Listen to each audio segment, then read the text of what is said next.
10 seconds.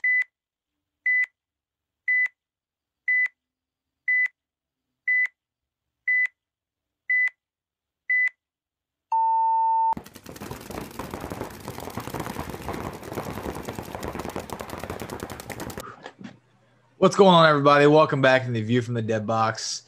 We are closing in on Cup coming up. We're trying to finish the field. We are a week away from having everything ready to go to host some scrimmages to get our shit kicked in before Cup. Hopefully not. Hopefully they're just good scrimmages. Yeah, probably that doesn't ever happen. Usually, either we get beat on or beat on people. Usually the earlier of the two. But yeah, it really is. It's either we'll go 9-1 all day or we'll go 1-9 all day. But not much, man. I've been just busy. That's all. How did the hemorrhoid doctor come back? They said everything's good down there, dude. He said everything's good. Thankfully, I'll be able to play Cup. The hemorrhoids won't keep me in a Cup. Thank God. that would have been a.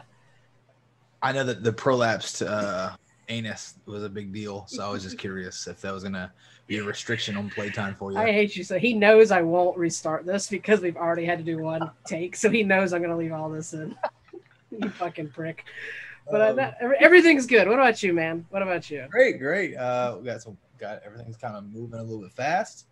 Rolling around. The weeks are flying by before Cup. I think we should get layout this week for Cup. Isn't it always probably? Yeah, because I was gonna say we're right at 3 weeks away. So we might get. We got one more thing we have to do. We need to book the Airbnb for Cup. Mm-hmm. And I gotta book my Star Wars tickets for Disneyland. You have to wear a mask the whole time. Yeah, but me and her came back from Ohio and we stopped at Cedar Park or Cedar Point, sorry, and we did that. It wasn't a big deal. It's like the lines are kind of. I mean, didn't you just go to a theme park not too long ago? I thought you guys went. No, I was down in Florida. We didn't go to a theme park that weekend. We were going to. Didn't, but we backed out of that. Yeah, but it's gonna be. I've been wanting to do the Star Wars thing for a while now, so I never better kind of be there. So we'll see. Yeah, that'll probably be a good one. Maybe they'll just say it's wide open.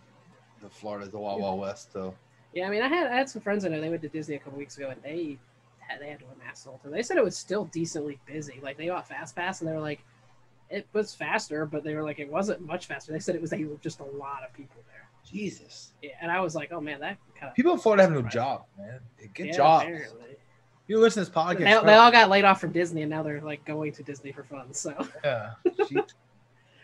But so what about the big news going on in the paintball world right now? I know you know what it is. Great news. No, not great news. Oh, sorry. Not great news. How did you know I was going to talk about? You didn't know what I was going to say? I didn't know you were going to say, but I'm pretty sure I know what you were going to say. No, great news. The Spire 4 is doing really well, right? Yeah. That might be the next giant bankrupt company if things keep going the way they're going.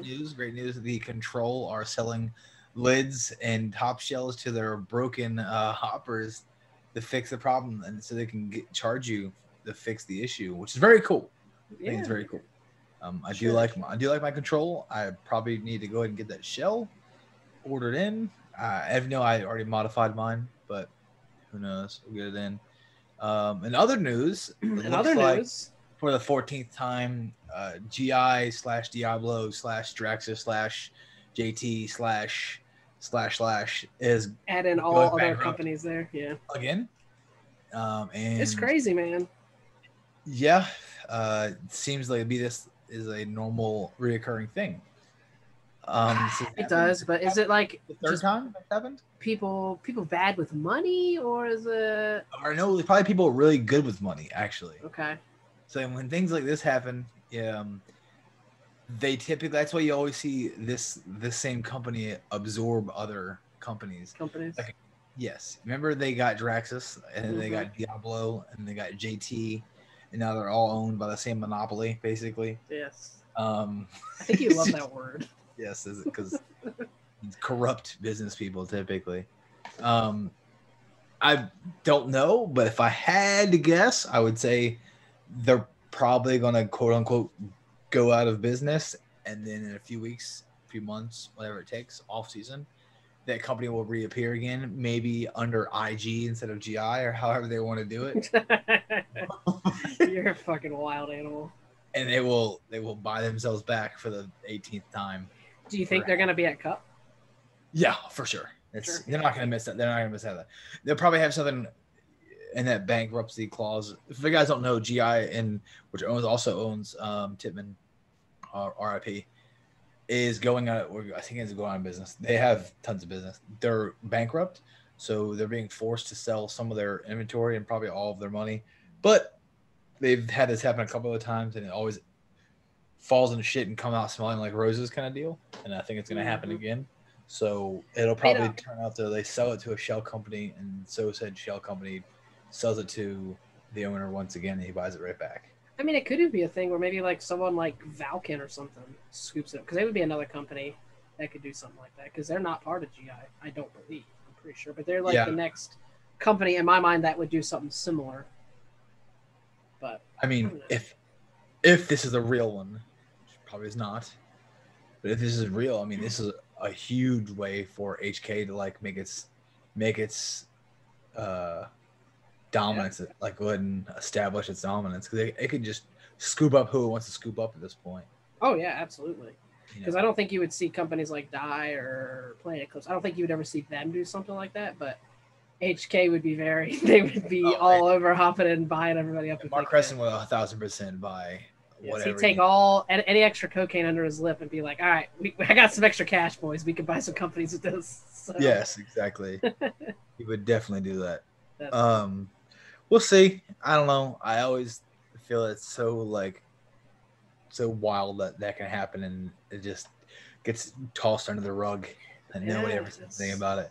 I mean, it happens all the time in the business world with everything, right? So it's not like it's not like it's crazy to hear about. It happens all the time. So, and it is what it is. It is. Man, I wanted to make some "is what it is" stickers to get to Stro by the time Cup, but I'm not gonna have time. I don't think they'll make it. I'd have to order them tonight, probably. But there you go, dude. Order them tonight. Don't be a bum. I'll be a bum and forget. So, how do you think Cup's going to be ran? I think it's going to be relatively normal. I think we're going to have I read the whole press release they did. Did it say one-way traffic, or was that like just speculation in the beginning? I'll be 100%. I didn't read any of it. Okay, I read it. It's been out for a while now. And I know I skimmed over it, but I usually just kind of take that with a grain of salt, because that shit is usually, just doesn't really matter. You get there, people are fucking running around, just slinging dope. Like there's no rules to anything anymore when you get down there. When you get in the great state of Florida, terrible rules apply to everybody. You just do whatever you want. So. And I guess that's why they say Florida man always gets in trouble. So a Florida man arrested for taking alligator into the local CVS and buying 4 pounds of marijuana behind the counter. Did I tell you when we were in Myrtle Beach, the dude tried to sell me weed? Yes, on the corner right by the Ripley's. My thought after the whole thing was, so how many of us were there? 8 or 9 of us probably, give or take? Yeah, 10, something like that, yeah. I was like, so out of these 10 people, I looked like the pothead. I'm like, I'm probably the only one that gets drug tested. We had like 3 of us, 3 of like our guys with us there that were like blazed out of their mind. I know. I'm like, I look like the pothead? I thought it was you. They were like, oh, okay. Clearly smoked dude. Rather large fellow. He apparently has the munchies. With all the long hair and the shitty beard. He's got to be the pothead at everything. The hippie here. Has to... God. That's funny. Yes, that the people you meet in Myrtle Beach, yikes. I haven't been to that place since some of the race events a while back for the cars, but Jesus, man. That place is... It was wild. Better days. Yes. I remember going to Myrtle Beach, and it used to be like top notch. Now it's like, yikes. And no offense to anybody that lives in Myrtle Beach, but I looked at Jamie. The place sucks. No, it doesn't suck. It was nice. It was fun, but it reminds me of obviously it's a tourist town, but it's a tourist town that got stuck in like 1991 and never figured out how to get out. They're like airbrush T-shirts, old shitty bars, hotels that still look the same. That's what it reminded me of. Look, badass beach hotels. I'm like, this is a straw bed and a fucking clicker TV. Like, why is this shower why can I barely get into the shower? I'm like, this is insane. I think we picked the only nice restaurant. I won't say only. Probably the best restaurant on the beach, like the newest. Yes, one of the nicer ones. That was for good reasoning. Every time I go down there, I'll typically only eat 2 places on the strip. That's Land Shark, or there's a steakhouse a little further down. But that one that we all went to, I've never been. I've seen it a few times. It's called like Riptides, maybe. I think it's what it's called. And it's like a 3-story restaurant, and it's right on the beach. It's a badass venue. But I've always seen it, but it's usually wrapped up. Yeah. We always typically go to Land Shark and hang out there, like on the beach, and get some food. But yeah, we definitely. It wasn't bad though. I mean, it's fine to me. It's like normal, you know what I mean? But just somebody who would go there to visit there, I'd be like, yeah, this isn't probably what you see on TV. Yeah, Myrtle Beach has definitely seen its better days. 10 years ago, Myrtle Beach is great. Yeah, this Myrtle Beach is dog shit. And that's apparently I went when I was like a baby, but that's the only time I had ever remember actually going. I'm like, oh, okay. Well, people talk about this. It was fine, but it wasn't. Yeah. I thought it was gonna be a little nicer. I was like, I could have went to Tybee or Daytona. Daytona is definitely the same way. It has nice areas, and then you can go like 1 block over and be in like get shot for like a powder donut. You know, that's basically how that is. But same with Jacksonville. I mean, honestly, everybody says like Savannah is like one of the best tourist towns around. But I'll be honest, living here, Savannah has really nice area, and just downtown where everybody is who praise it, just like 1 street over. Oh yeah, like. Are like gunshots and like muggings and rapes and murders going on. Yeah. I'm like, you have no clue. Like, oh yeah, you have look where Yamacraw Village is, like compared and that's to right downtown too. River Street. That's where everybody goes. The biggest, I think it's the second largest. Sorry, the second largest St. Patty's Day parade in the world. I think it is. Yeah, and not even a half a mile away, if that, is Yamacraw Village and. Boy, oh yeah, it is awful.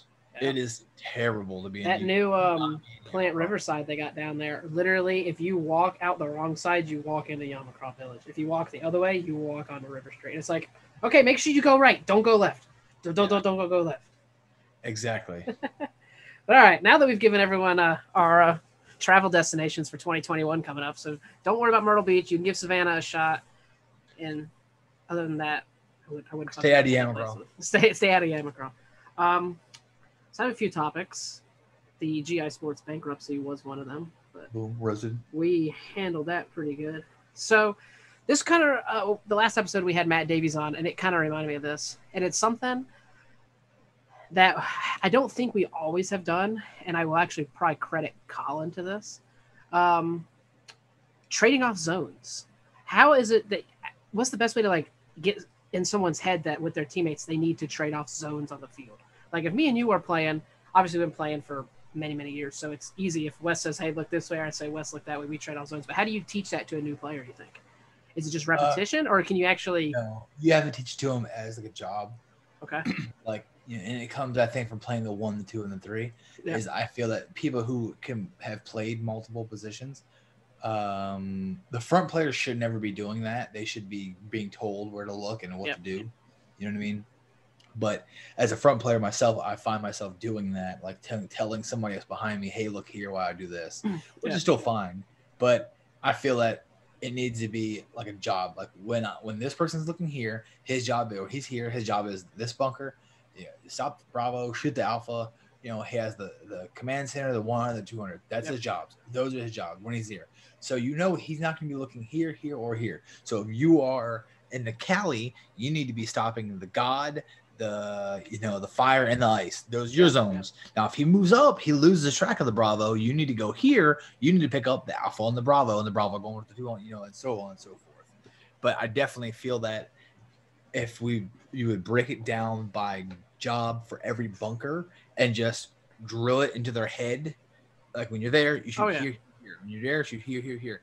Then there would be no problems. Everybody would know, and I think it also goes down on maybe having track of the game, that maybe not knowing what your kill count is or not knowing what your death count is. Because like me, I'm always trying to keep track of that. So I know if I lose somebody on the break or somebody behind me or somebody that left me, I know like, okay, well, this guy just lost his responsibilities. You need to be shooting here. You need to be shooting here. And then when doing so, I know like, all right, well, there's somebody unaccounted for somewhere. You know what I mean? We have to figure out how to trap this guy or at least restrict this guy until we can make it back to a 4-on-4 situation. You know? Yeah. I definitely feel like that's probably how it needs to be done, you know, and obviously repetition, like you said, definitely helps out a bunch. But I think because it's something hard to drill. You know what I mean? It's almost something you have to learn while playing. Like you can't. Go ahead. No, sorry. I think it's just by playing, a lot of points.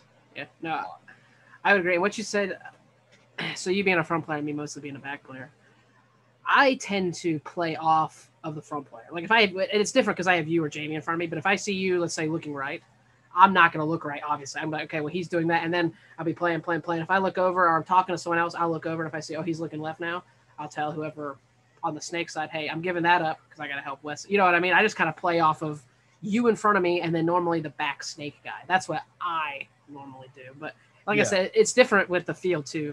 Might dictate the entire situation where I'm only helping you the entire time and somebody else is helping the snake side or however we work that out. But interesting. Yeah. Like I said, that was a short topic. I was just kind of curious how this kind of plays off of it. So with trading off zones, something else we teach some of the newer players is slicing the pie. And every time I say it, some of the younger guys look at me, they go, what do you mean slicing the pie? When me and Wes, we say this a lot, and it's basically when you're looking at your bunker, you pick one bunker, you see that one, and then you realize, oh, I can take a little bit more. You give what the opposing team will give you until you get in a gunfight with something, you know, oh, hey, he's at the 100 or the Alpha, the Bravo. That's how I do it. Is that pretty much how you do it too? You get what I'm saying? It's kind of a weird. So let's say I go hard to put into words. Yeah, so I always call it like pieing the corner or pieing in. I think it's like a military term. Like you go to the doorway and breach it with your barrel, and then you would like slowly wrap in because you know nobody is wider than such and such, and you're wrapping in, but staying tight, but wrapping in and finding out where they are. And then if you do get shot at, you can pull right back in. You're still behind said cover. But we do it. Like if I shoot somebody off the break or something, we shoot somebody on the break, I try to get up there and pick that zone up and then trap whoever is behind that guy, trap him inside. And then what I do is start wrapping the bunker. It's really good for somebody. I used to play a lot of the front, like in the X days. You'd run to the X on the break, and I'd run up shooting the 100. If I shot the 100 on the break, or if I didn't, I'm keying the 100 up. If I shoot the 100, he's typically the widest guy normally. Yeah. Then I stay on that right side of the bunker or left, depending on where I am, and I instantly start pieing it in. And I try to work on the next guy. If I shoot him, I wrap it, work on the next guy, and I just wrap my whole way into the field. And then just keep pushing them back around that way. And if I can do a good enough job pushing them in, then my snake player can come down and just shoot them in the back or shoot them in the back when they're not paying attention. Yeah. But I definitely try to like pie it all the way in and not get greedy. A lot of guys go up, shoot a guy and they just jump around the bunker because they didn't think nobody else was there or maybe he's in the home. But they probably sent like a home, an Alpha, and the 100 on that side. You shot the home. I'm already going up, and you need to be like checking off as you're going in and thinking like there's like a 70% chance there's a guy in the Alpha.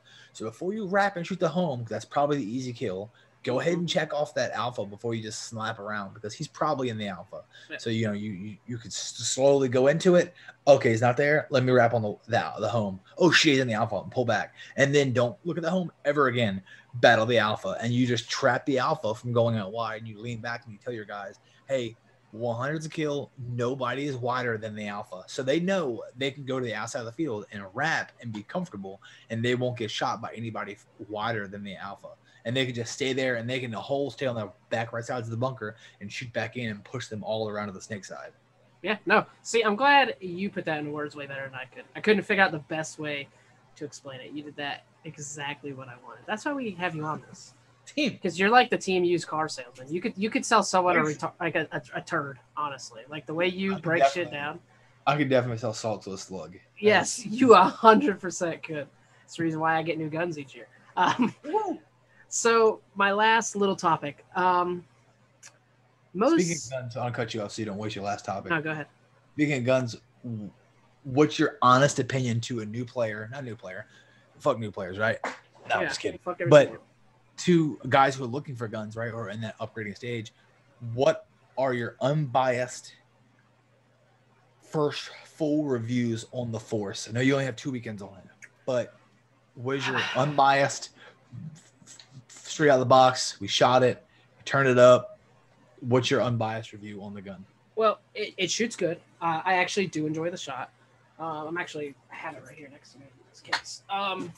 So it shoots good. My 2 biggest complaints, and some people are going to say one of these isn't a complaint, but it still is to me. I don't care what anybody says. It is a heavy gun. I don't think I'll ever be able to get away from that. I mean, I'm holding it right now. I mean, it is. My 2 complaints. It is heavy. Yeah, we're getting ready to say the exact same thing. And it is not air efficient at all. It is. I haven't had a gun. Like I said, I mean, the gun looks amazing, shoots great, but I haven't had a gun this much of a gas hog. Now that's the Alex Frazier Signature Series, right? Yeah. Yeah. And you could, if you're watching the video, guys, you could sell. It's not because there are blue Forces. That's a gloss blue with like a light blue and darker blue swirl to it. There you go. Yeah. It's like it's kind of like almost like an acid wash. Yeah, it's really close to an acid wash. Yeah, so it's pretty cool. But and you have the Greenspan, correct? Yeah, yeah. But like I said, heavy, and it's not efficient. It reminds me of like an older dye gun, like because Luxes are relatively air efficient for the most part. I mean, some of your 1.0s and stuff aren't, but like compared to a gun now, it's like an air efficiency. It's like a DM7, DM9. Yeah, it's at minimum 10 years behind. You know what I mean? Like in my opinion, someone might say. No, I mean that's not an opinion. It's a fact. I mean it is. And I can tell you because I shoot a 45 that I monitor air very carefully. I'm always watching what I'm shooting because of the guns I typically shoot. And with the X's, I can shoot 4 pods in a hopper and still have air left. Yeah. I haven't shot 4 pods in a hopper yet on that gun, but I think I would be very hard pressed to shoot all 4 pods in a hopper and then be alive. So, which kind of that's my only drawback. And if this is the thing, and you should be carrying 68, man. Fuck 68. If I can have a gun that shoots 5 pods in a hopper on 45, why not run it? It's way lighter. It is significant because right now we're bitching about that gun because I'm pretty sure I measured or weighted it, and I want to say it's 5 ounces heavier than a Lux X Ripper. That's the heaviest 5 ounces I've ever felt in my life. Yeah, but I think it's because the gun's centrally located. It's small. Yeah, the gun is like a little tiny cube. It's all pushed together. I think that's why the weight is, but I think that's what it is. I know I weighed it when I've got one of the first 10 that ever came out. We got it. I know I weighed it next to the Ripper, and I can't remember exactly what it was. Pretty sure it's 5 ounces, which if you think about it, that's like a third of a pound. So that is a lot of weight. And when you're putting it together in a very small package like that, you can definitely feel it. But air efficiency sucks. But in their defense, those guns, and I hate to say will not, but like they just don't break paint. They will not break paint. And I think maybe that's some of the air efficiency issue. Yeah. Is they were like, well, fuck gas efficiency. And in their defense, everybody's kind of running a 77, like in a 68. 68 is like the smallest. That's what I was going to say. 77 and an 80 and a 90. I would never do any of that, but a lot of guys run giant fucking tanks. And they probably said, nobody's shooting 45 anymore. You know, I've been to a billion tournaments, and I think I've only ever seen one person run a 45 ever. Yeah. Besides me. So they probably said everybody's running 77, everybody's running 80. You know, some guys have 68. So those are the common sizes nowadays. They're like, well, fuck it. You know, don't worry about gas efficiency. They're gonna fill up when they come off the field. You know, I think they did say a 68 shoots 6.5 to 7 pods in a hopper. Yeah, I think I get right at a hopper and 5 pods, and that's getting about a 37 to 4K fill. So that would be about right. Yeah, so yeah, you should hit about 6 pods in a hopper with a 45, which is not good, right? But sorry to interrupt you, but this past weekend, one of our teammates, he said Michael Payne, he said he got 7 pods in a hopper off his 77, but he said it wasn't quite a full fill. He said it was probably just about 3,900. So that's you know what I mean? Kind of. 3 different tank sizes for relatively new forces. Yeah.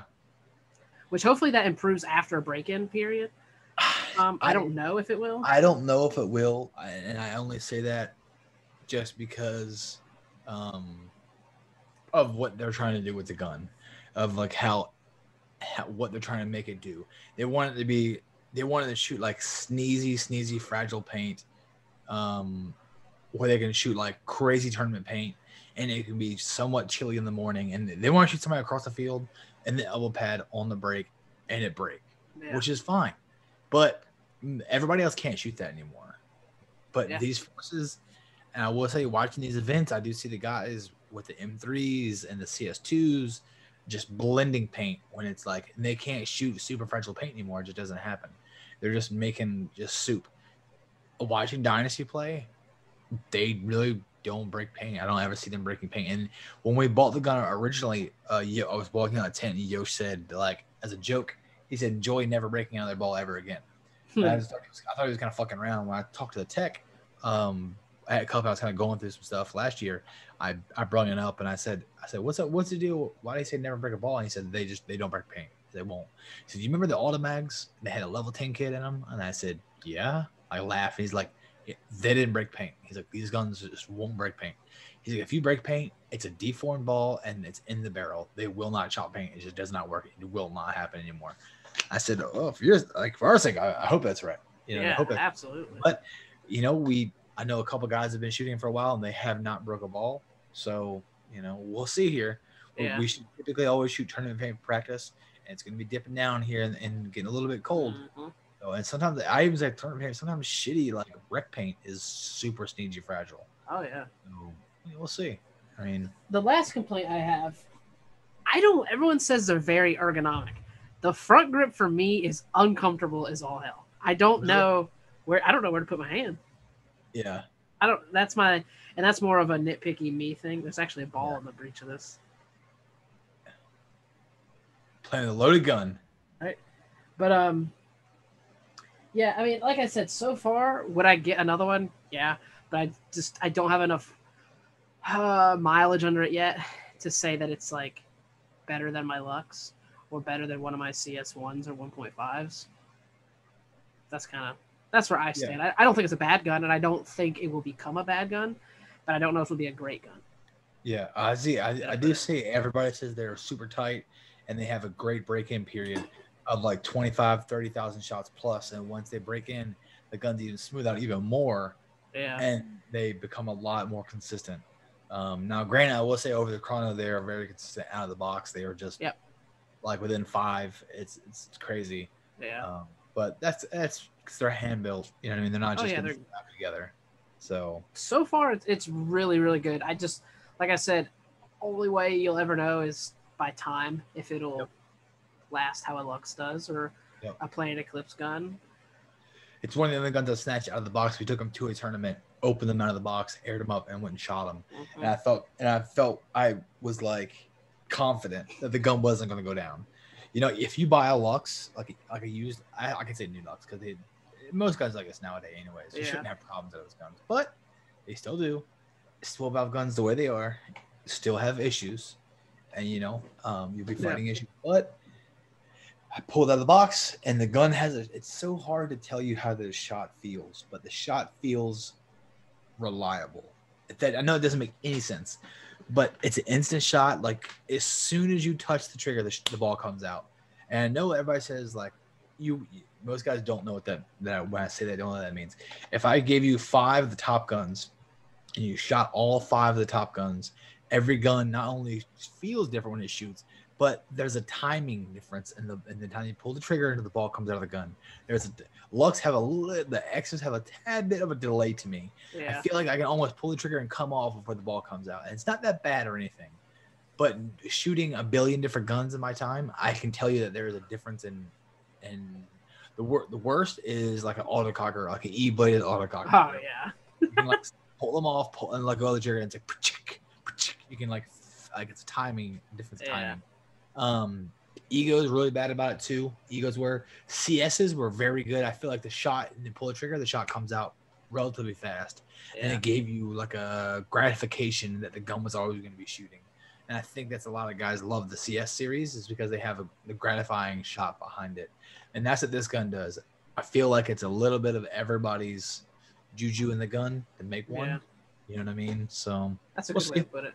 Yeah, we'll have everybody's ideas are kind of in that gun a little bit. So Yeah, I mean, I was always a Planet Eclipse, and I would still probably am if I would still be shooting. Honestly, probably my CS 1.5. I really enjoyed that gun. I thought it shot good.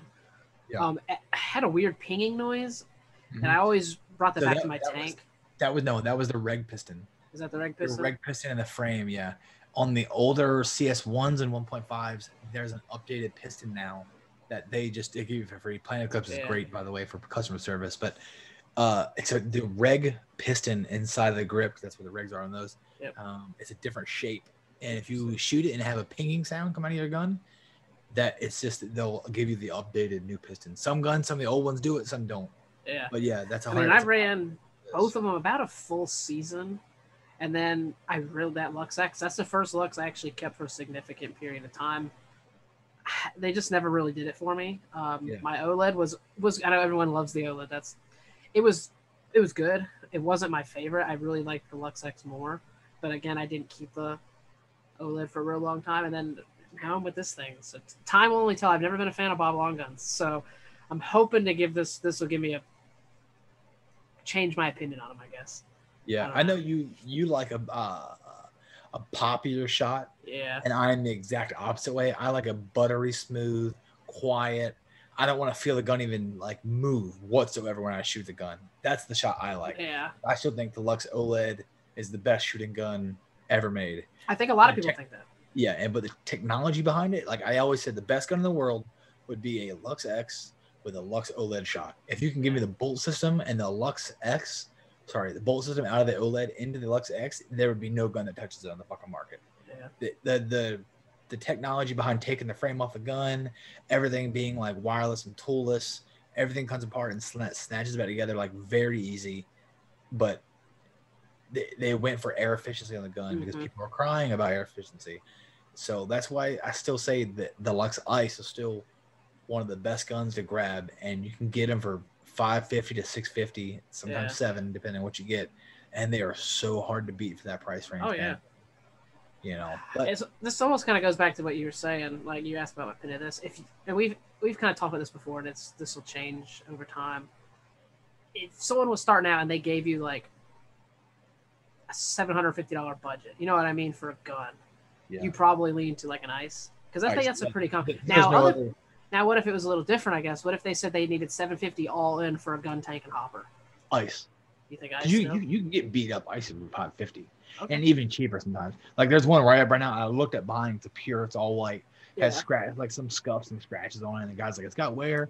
Shoots perfectly fine, and he had it for like $550. I could probably offer him $500 to scoop it up, and then if I wanted to keep it, send it out for ammo or whatever, or just spray paint the fucking thing and just put it, battle axe.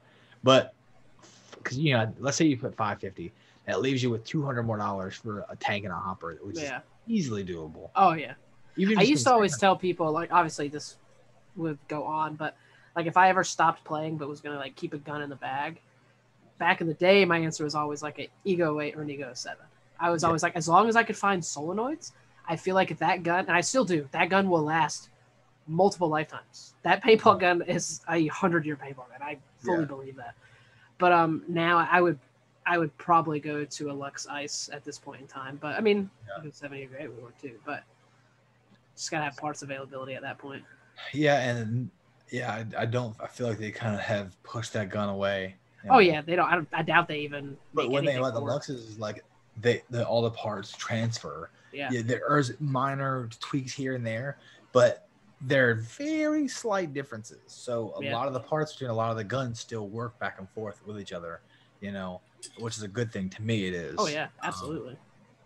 But yeah, Lux Ice, I think it's hands down probably one of the best guns to grab all around, jack of all trades. Did those come with the XL barrel or just a standard freak? Standard freak. I couldn't remember. Someone asked me that the other day, and I was like, I don't remember. A lot of guys, like Chris's blue one, that Courtney played with a little bit, that his is bored out for an X. So a lot of guys get them sent out and get them bored for an XL and just put the XLs in them. Because the XLs come with the XL, which is a huge upgrade. I don't care what anybody says. Oh, yeah. There's a night and day difference between the standard freak and the XL freak.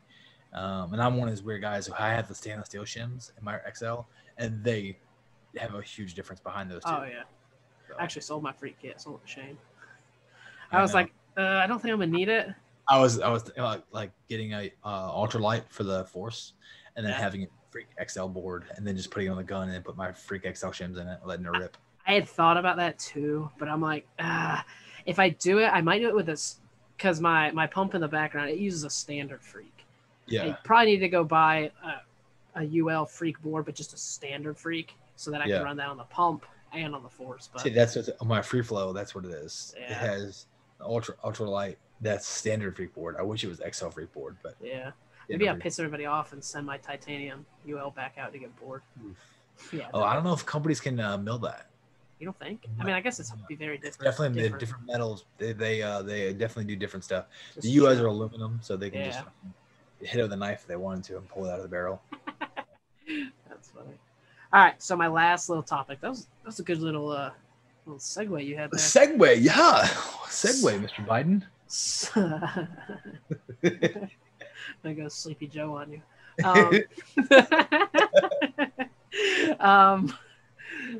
Fuck, man, I can't believe I didn't want to say that. That's really funny. Let me tell you something.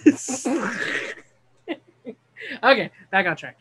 So you don't see this a lot in paintball unless it's really bad, but all sports have weather delay, and this is why I really like paintball. How many times have you ever played in a tournament where it's been like stopped because of weather? I want to say, and I've, like we said, been playing for years.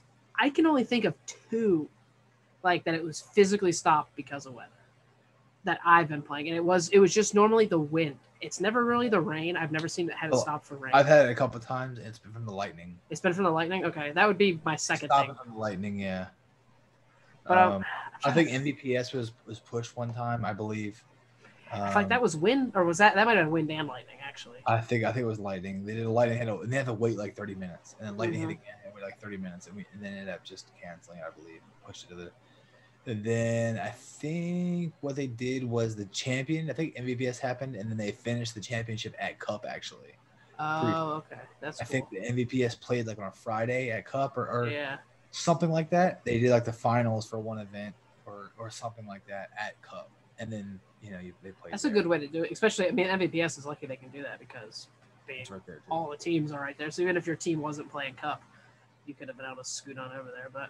Yeah. I don't know. That was what I was thinking about that the other day. It's like you see, like even professional baseball games, it starts raining, they're covering up the field. Pussies. Football NFL games, they can fucking flood. No. Yeah, but I mean, but lightning. They will not stop it. They will not stop it until it hits lightning. Okay. Lightning gets over abundant, they'll stop. But even like NASCAR, it's raining. They'd be cutting that shit down. You're going 200 mile an hour. It doesn't matter though. If you can drive a car, you can drive in the rain. I drive in the rain all the time. Doesn't matter. I don't give a fuck. Like 20 mile an hour because you're a grandma.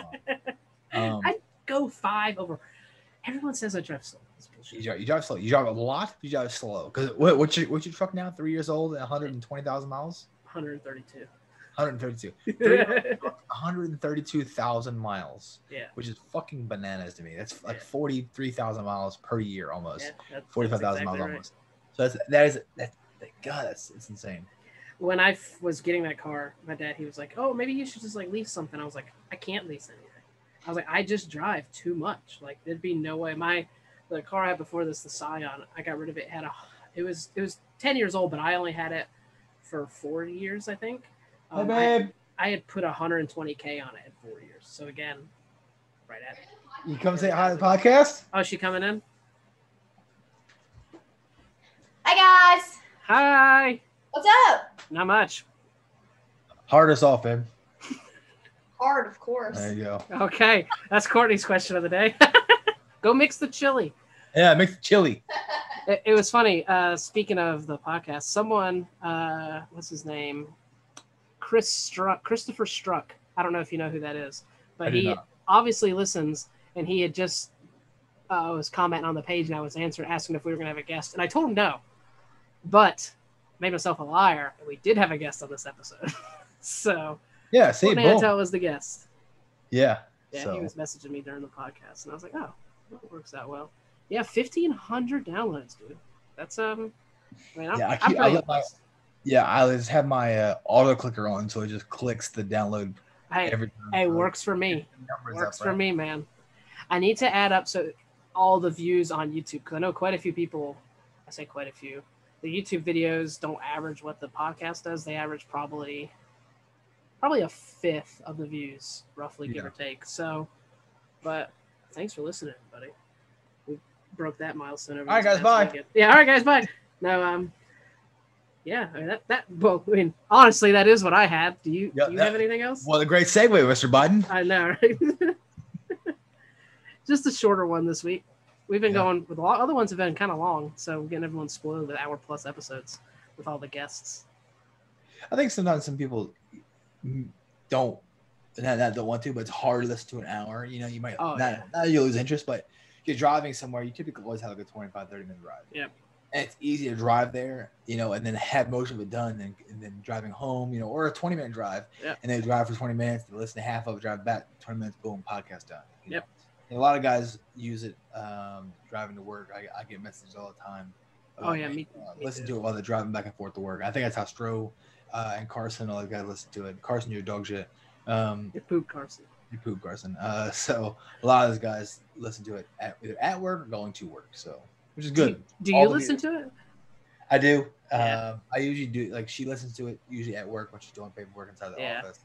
I do listen to it. I listen to it to see if we are like talking on some wild shit, or you were like it's steadily flowing and stuff like that. That's how I kind of maybe critique myself throughout the times. That's kind of the same with me, because when I was first uploading them, I would listen to, like, I would edit it, then I'd listen to the whole thing like before I uploaded it. But then I kind of stopped doing that. I was just, I mean, this might fuck me up one time, but I was like, oh, well, it should be good. I'll just listen to it when it comes out, because I was like, it's a lot of time it takes up for me to listen to my own podcast before I release it. So I'll just listen to it when it comes out. But did you have anything else? You had some wild topics you brought in the middle this time. Normally you I want to throw a couple in there. I like it. I'm gonna make you give me all the topics next time. Oh, okay, that's fine. Maybe, I don't know. Okay, sometimes you scare me. Like, he has a big grin on his face. I don't like it now. I want to take back what I said. But all right then. So thanks everyone for listening. Anybody listening? You out there? We are about a week away. Not even that. We are 1 day away from having the field finalized, roughly ish. Hoppers Paintball, Savannah, Georgia. Yeah, they are. We are going to be doing. I'm sure it'll be a never-ending process of like upgrades. We have big plans for it. Working with the field owners, we're doing our best. We're taking tractors out there on our own time and working and stuff. And the guys are putting in the work. Some of us, by the way. I wasn't there last weekend. Clowns. We are shooting for November 8th, which is the week prior to Cup, to host a scrimmage for, I want to say it was like 3 or 4 outside traveling teams. And then we'll have our 2 or 3 teams as well. But we're hoping to have it done this week. It should only take a few hours to get everything, the rest of it done and cut up. But we have all the turf laid and properly aligned and cut. We probably need to cement, but seaming isn't really a huge deal as of right now to me, only for the reason that this turf is so heavy that it takes like 10 of us to drag it like 6 inches. So this is a legit NFL turf with rubberized infill in it, and it does not move. We have the stuff to seam it, so it's not like we're not going to seam it, but if this becomes an issue where we feel that might take too long, you know, we've already played on like 3 or 4 weeks like this, and it hasn't moved like an inch. So I think we're going to have it done this weekend, and we're playing this week as well. So it should be good. I think it'll give us it'll give us like 2 more weeks of everything ready. And then I want to be either going away November 1st for a big scrimmage, and then back here November 8th for a big scrimmage, or we have to stay here for 2 scrimmages. Doesn't mind. I definitely want to host one November 8th. I've been putting the words out to some guys. So I'm kind of putting the bug in their ear to get some teams down here. And these guys want it. So That's what we're gonna shoot for. So, any questions on scrimmaging, anything like that at all, just reach out to me or Mike. Doesn't really matter. We'll be answering. You can go to the GI Extreme page and message us. That'll typically go to my account or my wife's account, or I think Mike's and Chuck's. So a lot of us are admins on there. So somebody can get back with you. We're working on team pricing for traveling out teams. The paint's always in ProShar. It's typically tournament series paint. So it's always high quality with zero paint issues. So yeah, we're hoping that should be good. Should be good. Perfect. Yeah. So like he said, just contact one of us. If I don't know the answer, Wes will. If Wes doesn't know it, he'll have to go to someone else because he would be my questionnaire. So, but again, thanks for listening. Like the podcast, like the page. Crazy people buy merch. Someone shipped out to Germany. I don't know why people in Germany are buying Beef from the Dead Box t-shirts. I'm assuming it's some of Chuck's people. So thanks for whoever did that. And we will catch you guys on the next one. Later, boys.